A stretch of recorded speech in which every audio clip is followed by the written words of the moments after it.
നമസ്കാരം. Raf talk ഫുട്ബോളിലേക്ക് അവർക്കും സ്വാഗതം. ഓറഞ്ച് വസന്തം സ്വപ്നം കാണുന്ന ഒരുപാട് സുഹൃത്തുക്കൾ നമുക്കുണ്ട്.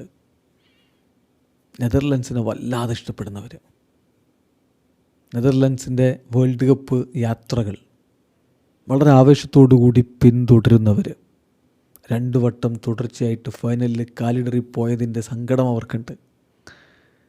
ഇനി ഒരിക്കൽ കൂടി അതുപോലൊരു മികച്ച പ്രകടനം നടത്തി മുന്നോട്ട് വരാൻ കഴിയുമോ, അവസാന പ്രതിബന്ധത്തിൽ തട്ടി വീഴാതെ കിരീടത്തിലേക്ക് അവരെത്തുമോ എന്നതാണ് ആരാധകർ ഉറ്റുനോക്കുന്ന കാര്യം. ഏതായാലും ഈ തവണയും വേൾഡ് കപ്പിന് നെതർലൻഡ്സ് ഉണ്ട്. ഇന്നലെ ലിത്വാനിയയ്ക്കെതിരെ ഏകപക്ഷീയമായ 4 ഗോളുകളുടെ വിജയം അവർ നേടിയതോടുകൂടി ഇപ്പോൾ യുവേഫയിലെ അല്ലെങ്കിൽ യൂറോപ്യൻ മേഖലയിലെ വേൾഡ് കപ്പ് ക്വാളിഫയറിൻ്റെ ഗ്രൂപ്പ് ജിയിൽ 1-ാം സ്ഥാനവും കൊണ്ട് അവർ വേൾഡ് കപ്പിൽ ടിക്കറ്റ് എടുത്തു.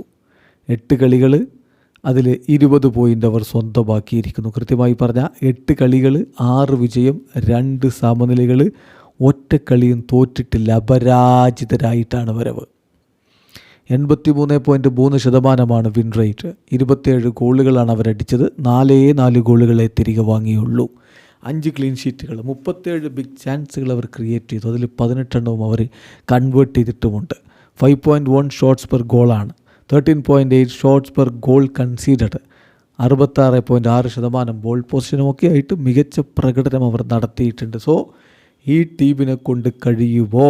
മഹാരഥന്മാർക്ക് കഴിയാതെ പോയ അക്കാര്യം കിരീടത്തിലേക്ക് അവരെത്തുമോ? അവരുടെ വേൾഡ് കപ്പ് ചരിത്രമെടുത്താൽ 1930 ആദ്യ വേൾഡ് കപ്പ് അവർ കളിച്ചിട്ടില്ല.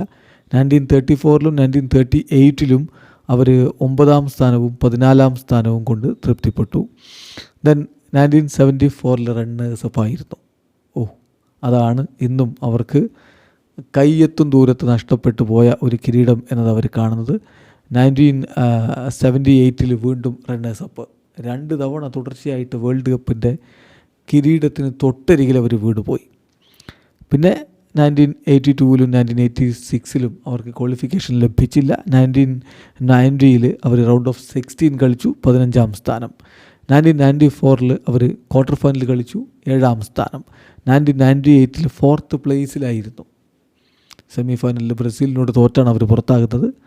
അവർ 4th പ്ലേസ്. ദെൻ 2002 വേൾഡ് കപ്പിന് അവർക്ക് യോഗ്യതയുണ്ടായിരുന്നില്ല. 2006 വേൾഡ് കപ്പിന് അവർ റൗണ്ട് ഓഫ് 16 കടന്നു. എന്ന് പറഞ്ഞാൽ 11-ാം സ്ഥാനത്താണ് അവർ ഫിനിഷ് ചെയ്തത്. 2010 സൗത്ത് ആഫ്രിക്കൻ വേൾഡ് കപ്പിൽ അവർ വീണ്ടും 2-ാം സ്ഥാനത്തേക്ക് എത്തുന്നു. 2-ാം സ്ഥാനത്തേക്ക് എന്ന് പറഞ്ഞാൽ റണ്ണേഴ്സപ്പ് ആകുന്നു. ഒരിക്കൽ കൂടി റണ്ണേഴ്സപ്പ്.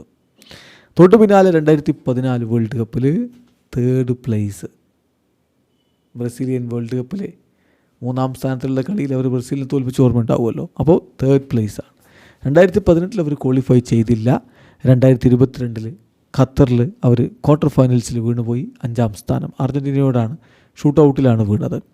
2026 വരുമ്പോൾ എന്ത് സംഭവിക്കുമെന്നുള്ളതാണ് ആരാധകർ ഉറ്റുനോക്കുന്നത്. പലവട്ടം റണ്ണേഴ്സപ്പായ ടീമാണ്. ആ ടീമിന് ഇത്തവണ കിരീടത്തിലേക്ക് പോകാൻ കഴിയുമോ? ഒരു ഓറഞ്ച് വസന്തം വിരിയുമോ? വീഡിയോ അവസാനിക്കുന്ന ഫുട്ബോൾ ലോകത്തെ കൂടുതൽ വിശേഷങ്ങളുമായി റാഫ് ടോക്സിൽ എത്താം.